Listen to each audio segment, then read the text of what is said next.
Hi guys, welcome to the channel. In today's video, I am going to show you how you can fix Instagram notification not showing. So before getting into this video, must subscribe to our YouTube channel and click on the bell icon. So the first step you simply need to do is to open Play Store and you need to search for the Instagram and you need to update your Instagram application from here first.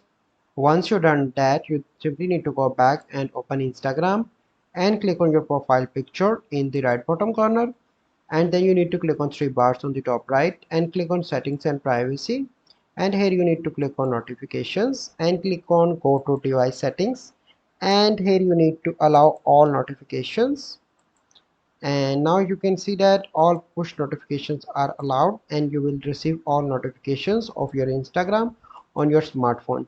So I hope you find this video helpful. If you find this video helpful, must like this video, subscribe to our YouTube channel for future videos. We'll see you in the next video.